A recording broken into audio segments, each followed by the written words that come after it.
Hi friends, कैसे हैं आप लोग। आज की इस वीडियो में हम लोग पढ़ेंगे वैदिक लिटरेचर। वैदिक लिटरेचर में देखेंगे धर्मशास्त्र। प्रीवियस वीडियो को आप लोग वॉच करके तब इस वीडियो के देखिएगा। डिस्क्रिप्शन में हम लिंक दे देंगे, कॉन्सेप्ट क्लियर होगा। वीडियो को पूरा वॉच करिएगा। और यह क्लास जो है यूपीएससी, पीसीएस या यूजीसी का आपको एग्जाम देते हैं, जैसे कि नेट, जेआरएफ, टीजीटी, पीजीटी, ठीक है।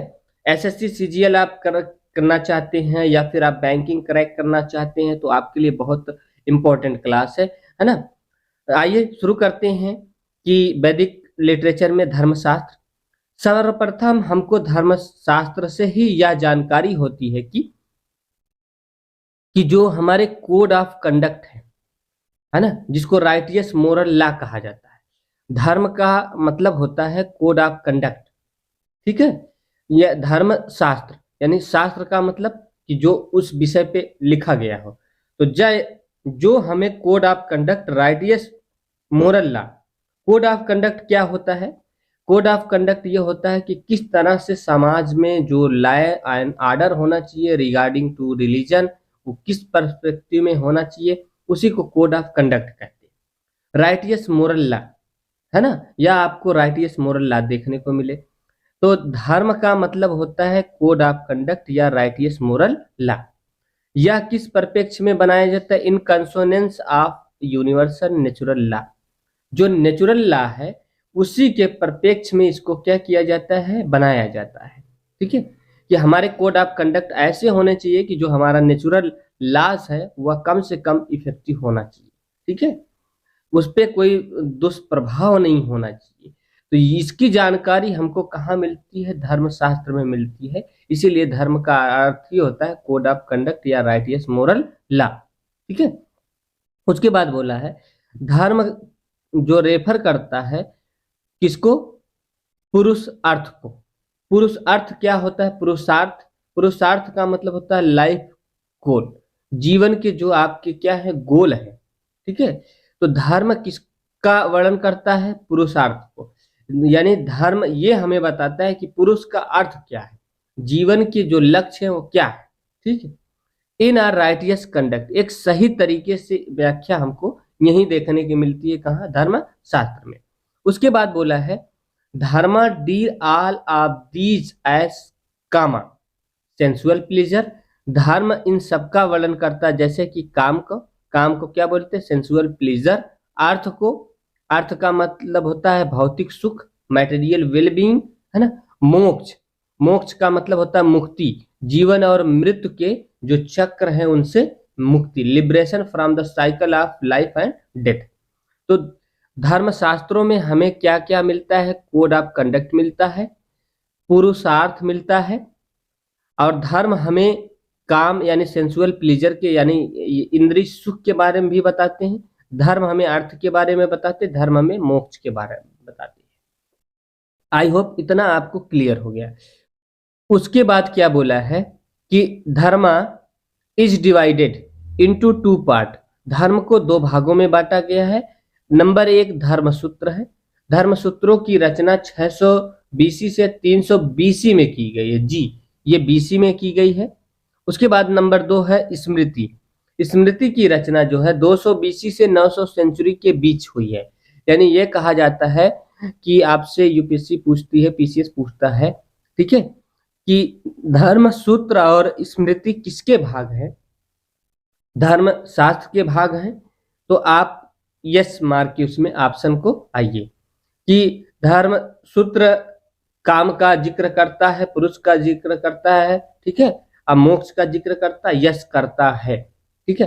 धर्म शास्त्र हमें ये बताते हैं कि कोड ऑफ कंडक्ट क्या होना चाहिए सोसाइटी का, जी बताते हैं। तो इन सभी चीजों का वर्णन जो है हमें धर्मशास्त्र में देखने को मिलता है, ठीक है। उसके बाद बोला दे रिकॉग्नाइज थ्री सोर्स ऑफ धर्म।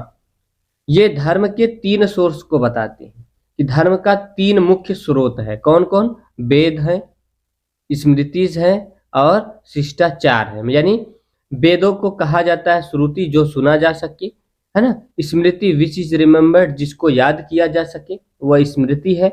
शिष्टाचार का मतलब मैनर यानी तौर तरीका। यानी इन्हीं तीन स्रोतों से धर्म को क्या मिलती है? मान्यता, यानी रिकॉग्नाइज्ड मतलब मान्यता मिलती है। ठीक है, क्लियर है। तो आपसे ये यूपीएससी जब भी पूछे which one of the three source of, है ना, धर्म, तो धर्म के 3 सोर्स कौन है, तो वेद होंगे, स्मृति होगी और शिष्टाचार होंगे। ठीक है, उसके बाद बोला है धर्म is based on many factor, धर्म कई फैक्टर पे आधारित होता है, जैसे कि जेंडर पे आधारित होता है, मैरिटल स्टेटस पे आधारित होता है, वर्ण सिस्टम पे आधारित होता है, और आश्रम, क्या होता है, आश्रम। यानी धर्म जो है इन्हीं फैक्टरों पर क्या है, आधारित। उसके बाद बोला है आउट ऑफ 4, इन चारों में से, ठीक है, वर्णा सिस्टम फर्स्ट, है ना, वर्णा फर्स्ट 3 आर कॉल्ड द्विजा, जो पहले 3 वर्ण हैं उनको क्या बोला जाता है, द्विज। तो वर्ण सिस्टम में आपको पता होगा, ठीक है, वर्ण सिस्टम में कौन आते हैं, वर्ण सिस्टम में आपको ब्राह्मण देखने को मिलता है, ठीक है, ब्राह्मण के बाद क्या मिलता है, क्षत्रिय मिलता है, ये भी आपको देखने को मिलता है, ठीक है, क्षत्रिय, और आपको लास्ट वाला जो है वैश्य देखने को मिलता है, ठीक है, वैश्य। तो इन तीनों को, वैश्य को, क्षत्रिय को और ब्राह्मण को, इन तीनों को एक साथ क्या बोला गया, द्विज बोला गया है। और जो लास्ट जो है हमारे बच गए शूद्र, शूद्रों को इन कैटेगरी से क्या है, अलग किया गया है। ठीक, शूद्र जो वर्णा सिस्टम में थे इनको जो है द्विज नहीं बोला गया है। ठीक है, और धर्मशास्त्र ही ये बताते हैं कि 4 आश्रम क्या होंगे, क्योंकि जैसा कि आपको यही दिखा है, जेंडर बताते हैं, मैरिटल स्टेटस है, वर्णा सिस्टम है, आश्रम है। तो आश्रम की सर्वप्रथम व्याख्या कहाँ मिलती है, तो धर्मशास्त्रों में मिलती है। कितने आश्रम है, 4 आश्रम। कौन कौन से आश्रम है, आइए इनको भी देखते हैं कि धर्मशास्त्रों में इन आश्रमों का जो जिक्र किया गया है। पहले ब्रह्मचर्य आश्रम है। ब्रह्मचर्य का मतलब होता है सेलिब्रेट स्टूडेंटहुड, ठीक है, यानी जब आप एकदम पवित्र विद्यार्थी की लाइफ जीते हैं ब्रह्मचर्य अवस्था में, उसी को बोलते हैं सेलिब्रेट स्टूडेंटहुड। ठीक है, उसके बाद गृहस्थ आश्रम है। गृहस्थ आश्रम का मतलब हाउस होल्ड केयर टेकर के रूप में आप जीते हैं, यानी घरेलू जीवन यहाँ यापन करते हैं। ठीक है, यहाँ एकदम ब्रह्मचर्य रहते हैं, ठीक है, स्टूडेंटहुड में। उसके बाद वानप्रस्थ है। वानप्रस्थ में क्या होता है, वानप्रस्थ आश्रम में कि आप पार्शियल जो है सन्यास की तरफ होते हैं, पूर्ण रूप से सन्यास नहीं होते, आधा सन्यास होते हैं, आधा घरेलू जीवन में इन्वॉल्व होते हैं। उसके बाद सन्यास है, लास्ट वाला ऑप्शन क्या है, सन्यास है, पूरी तरह सन्यास ले लेते हैं सभी कामकाज और जितने आपके इंद्रिय सुख हों, डोमेस्टिक हों, फिजिकल हों, भौतिक हों, इन सब से आप क्या है एकदम परे हो जाते हैं, पूर्ण रूप से सन्यास की अवस्था में चले जाते हैं। तो इन चीजों का वर्णन किया गया है इसमें, धर्मशास्त्रों में। धर्मशास्त्र हमें 4 आश्रम की जानकारी देते हैं जी। धर्मशास्त्रों के जो 3 मुख्य स्रोत हैं, वेद हैं, स्मृति है, शिष्टाचार है जी। मतलब जो 4 4 वर्णा सिस्टम में पहले 3 को द्विजा बोला गया है, किसमें बोला गया है, धर्मशास्त्रों में बोला गया है। ठीक है, उसके बाद बोला है कि जो आश्रम है, आश्रम की अवस्था है, ठीक, वह महिलाओं और शूद्रों को अप्लीकेबल नहीं है। ये महिला और शूद्र जो है, यानी जैसा कि ऋग्वेद के 10th मंडल में हमने आपको बताया था कि जो है कितने 4 जो है वर्णा सिस्टम का वर्णन किया गया था, ब्राह्मण, क्षत्रिय, वैश्य और शूद्र। तो इसमें से जो लास्ट वाले हैं, शूद्र हैं और महिला हैं, इनको जो है आश्रम की अवस्था जो है अप्लीकेबल नहीं है, वह उनको इसका पालन नहीं करना होता था। ठीक है, बाकी 3 जो कैटेगरी थी उनको पालन करना होता था। तो ये धर्मशास्त्र से मोस्टली यही इंपॉर्टेंट पॉइंट था।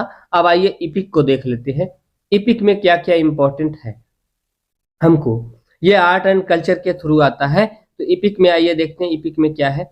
सर्वप्रथम लिखा गया है, इपिक का हिंदी अर्थ होता है महाकाव्य। ठीक है, और जो इंडियन महाकाव्य है उसमें 2 हैं, एक रामायण है, दूसरा महाभारत। ठीक है, यानी रामायण और महाभारत ये 2 महाकाव्य हैं। ठीक है, तो आपको यहाँ दिख रहा है कि there are 2 epics in Sanskrit, Sanskrit में 2 इपिक्स हैं, Mahabharata and the Ramayana. Both are the part of traditional and oral history of India. यह जो है भारत के परंपरा और ओरल हिस्ट्री के पार्ट रहे हैं। ठीक है, कहा जाता है the link between the epics and purana is the heroes and clan of the actor are the descendant of Manu.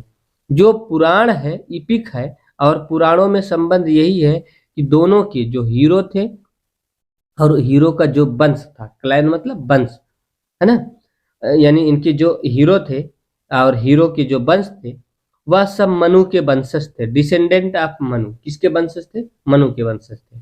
इपिक्स में यही बोला गया है, चाहे आप महाभारत के कैरेक्टर कृष्ण को ले लीजिए, चाहे रामायण के कैरेक्टर राम को ले लीजिए, ये सब मनु के क्या है? वंशज है। ठीक है, प्रोजेनी का मतलब वंश। ठीक है, द रामायणा मेंशन द कुरु एंड हस्तिनापुर। रामायण में मेंशन हुआ है किसका? कुरु का मेंशन हुआ है और हस्तिनापुर का मेंशन हुआ है, but does not mention Mahabharata. लेकिन रामायण में महाभारत का मेंशन नहीं किया गया है। ठीक है, रामोपाख्यान एक अलग से जो है खंड है जो राम के, है ना, स्टोरी के बारे में, लॉर्ड राम की स्टोरी के बारे में डिटेल से वर्णन करता है।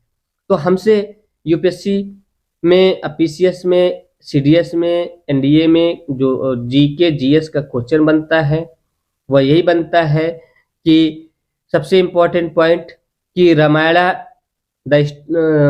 आल्सो डील्स द महाभारता। रामायण महाभारत का वर्णन करता है? जी नहीं, बिल्कुल नहीं करता, डज नॉट मेंशन। इस क्या रामायण में कुरु और हस्तिनापुर का मेंशन है? तो आप बोलेंगे यस है। ये क्वेश्चन बनते हैं। ठीक है, रामोपाख्यान, ठीक है, और जो लॉर्ड राम है उनकी स्टोरी का वर्णन करता है, जैसे लिखा गया है रामोपाख्यान, यानी राम का उपाख्यान किया गया है। ठीक, तो इसके बाद आपसे यहाँ से क्वेश्चन बनते हैं, रामायण और महाभारत के जो पार्ट हैं यहाँ से क्वेश्चन बनते हैं। क्या बोला जाएगा कि मेंस में जब इपिक्स आपको लिखना होगा, इपिक्स के बारे में लिखना होगा, या फिर प्रीलिम्स में पूछे तो आप थोड़ा सा फैक्ट जानते रहिए। रफली जो है रामायण की कंपोजिशन 400 बीसी से 300 सेंचुरी में की गई है, जबकि महाभारत 400 सेंचुरी से 400 बीसी से 400 सेंचुरी तक हुआ है। ठीक है, कहा जाता है इनके जो कंसीडर्ड है इसे आदि काव्य कहा जाता है। तो आदि काव्य किसे? इसे नहीं कहा जाता है, रामायण को कहा जाता है। ठीक है, ये बात आपको ध्यान में रखना है। रामायण की रचना वाल्मीकि ने किया है। इसमें 7 खंड हैं, खंड को बुक आप कह सकते हैं, और इसमें 2400 वर्सेस हैं। वर्सेस कितनी है? पंक्तियां कितनी है? 2400। ठीक है, 24,000, सॉरी 24,000 वर्सेस हैं इसमें, 24,000 पंक्तियां हैं रामायण में। यह जो बहुत छोटा है महाभारत की अपेक्षा। तो इसमें आपको क्या पूछेगा? आदि काव्य किसे कहा जाता है, इसकी रचनाकार कौन है, इसमें खंड कितने हैं, इसमें वर्सेस कितना है, ये चीज पूछेगा। उसके बाद महाभारत है, महाभारत में आपसे ये पूछेगा इसकी कंपोजर कौन है, वेद व्यास है। ठीक है, इसमें 18 खंड है। ये बात 18 इसके खंडों को पर्व कहा गया है, जबकि रामायण के खंडों को खंड कहा गया है, यानी रामायण में जो बुक है उसको जो है कांड बोला गया है। ठीक है, आप उसमें देखेंगे कांड नाम दिया गया है, जबकि जो महाभारत के जो बुक हैं, भाग हैं, ये आप कह सकते हैं ये पार्ट हैं, उसको पर्व नाम दिया गया है। तो आपसे पर्व पूछा जाएगा और कांड पूछा जाएगा। ठीक है, कांड किससे संबंधित है? तो महाभारत से है। या कांड किससे संबंधित है? आदि काव्य दे देगा उसमें, महाभारत रामायण नहीं देगा, तो आप महाभारत तब भी आपको मार के आना है। ठीक है, इसमें 1 लाख से अधिक क्या है? पंक्तियां हैं। ठीक है, तो ये 24,000 कहाँ 1 लाख। ठीक है, बहुत छोटा है। उसके बाद बोला है राम किस युग में रहते थे? राम त्रेता युग में रहते थे। ये अर्लियर देन द महाभारत, है ना, महाभारत के बहुत पहले ये की घटना है। Since the setting of Ramayana shifted eastward, उसके बाद जो रामायणा की शिफ्ट हुई कहाँ? ईस्टवार्ड हुई है। कहाँ? मिडिल गंगेटिक प्लेन में हुई थी, यानी जो रामायण जिस हिसाब से मिडिल गंगेटिक प्लेन का वर्णन करता है, इससे पता चलता है पब्लिक उस समय मिडिल गंगेटिक प्लेन में रहती थी। उसके बाद बोला है लैंग्वेज जो है ज़्यादा इसकी स्पष्ट है, और कॉन्सेप्ट जो है वह बहुत ज़्यादा रिलेटेड है उन सोसाइटी से कि हिस्टोरियन इसीलिए इसको ये मानते हैं कि regarded the latter stage of the then Mahabharata. इतिहासकार कहते हैं कि रामायण की रचना जो है, रामायण की जो घटनाएं हैं, रामायण की जो बातें हैं, वह महाभारत से पुरानी नहीं है। इतिहासकारों का ऐसा मानना है इन फैक्ट के आधार पे। जबकि इसमें ये कहते हैं कि जो कृष्ण है वो द्वापर में रहते थे, ठीक है। परहैप्स वार अकर्ड इन द्वापर युग, शायद जो युद्ध हुआ था वह द्वापर युग में हुआ था। बट हिस्टोरियन जो है ये मानते हैं कि जो इवेंट्स है, सोशल कैरेक्टर हैं, वह belong to older than Ramayana, और रामायण से पुराने हैं। तो इसलिए हिस्टोरियन इसको कहते हैं कि महाभारत त्रेता में था और रामायण जो है द्वापर में था, ठीक है। जबकि हमारे ग्रंथ इसको जो है क्या है, त्रेता में बोलते हैं, इसको क्या है, द्वापर में बोलते हैं। तो थोड़ा सा कंट्रोवर्सी है, ठीक। क्यों ये मानते हैं, ये कहते हैं कि ये अपर गंगेटिक प्लेन में और इंडस वैली में थे, यानी वेस्टवार्ड साइड थे। तो हमारी जो सभ्यता है, जैसे कि सबसे प्राचीन सभ्यता सिंधु घाटी की सभ्यता मानी जाती है, ये वेस्ट से ईस्ट की तरफ फैलती आई है, वेस्ट से ईस्ट की तरफ फैलती आई है, ठीक है। यानी पहले जो भारत में बसेरा हुआ था वेस्ट में हुआ था, बाद में ईस्ट में हुआ है।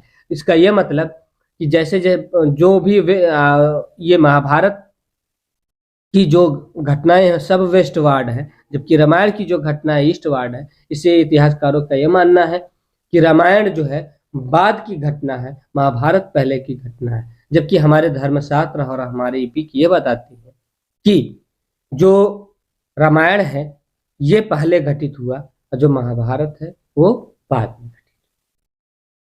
तो आई होप आप समझ गए। प्यारे मित्रों, वीडियो आपको कैसी लगी हमें कमेंट करें, चैनल को सब्सक्राइब करें, लाइक करें। मिलते हैं अगले वीडियो में जिसमें हम देखेंगे कि सोशल फीचर्स क्या थे ऋग्वैदिक काल के, उसके बाद इकोनॉमिक, मिलिट्री, सभी फीचर्स को डिटेल में पढ़ेंगे, ठीक है। तब तक के लिए बाय बाय।